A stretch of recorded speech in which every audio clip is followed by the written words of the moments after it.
We made a soup, and I'm going to taste the soup, and from that taste, I'm going to decide who I'm going to put on probation. First up is cat lover Jenny. The cream on yours was absolutely disgusting. What's that about? I showed you. Jenny fell into the trap of adding too much horseradish to her cream. If you add too much of such a strong flavour, you smother the taste of everything else. Next to face John is mystic cook Jade Star. Not as good as you'd make it. You've put too much butter in it.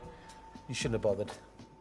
Jade Star probably saw that coming. Will you guys sit down? 33-year-old Carolyn is an ex-city banker. How do you think you did? The horseradish thing didn't come out as well. I didn't whip it enough. What you haven't done, you haven't put enough horseradish in the cream. Okay. Carolyn is highly successful in all she does except cooking. I've got everything else sorted in my life. I've got a good career, I've got my dream car, I've got my own flat that's lovely, I've got fantastic friends, I've got a loving family. Carolyn's got it all except the ability to cook. Next, it's health addict Beth. Do you know, that's an achievement for me. Because if you can make a soup like this, after I know how you can cook, I can't be a bad teacher.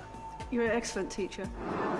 At the Manchester auditions, Beth had given John her version of a chicken pilaf to try.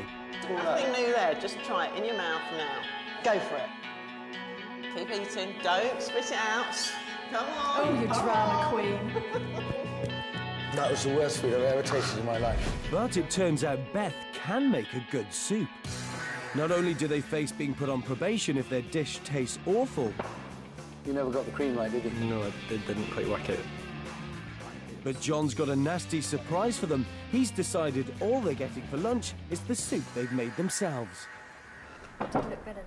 Finally, mum of three, Lucy. She seems to have given up already, but will John's verdict surprise her? It's too runny, I know.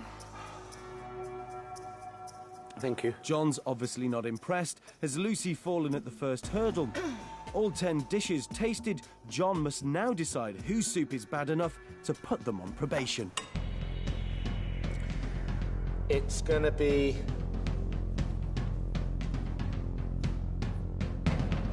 Lucy. Everybody enjoy your lunch. You made it. While some of the kitchen criminals try to enjoy their lunch, others assess their performance so far.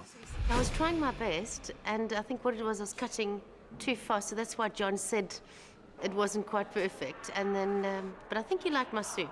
I am giving it 110%.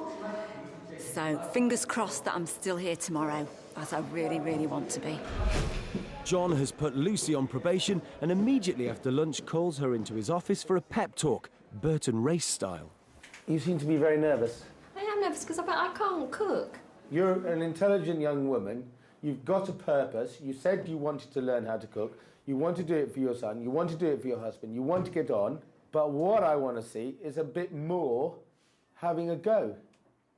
You've almost given up before you've even started. Okay? Okay. Thanks. John may want to believe in Lucy, but he can't afford to keep on anyone who isn't determined to learn and doesn't have the spark to become a good cook.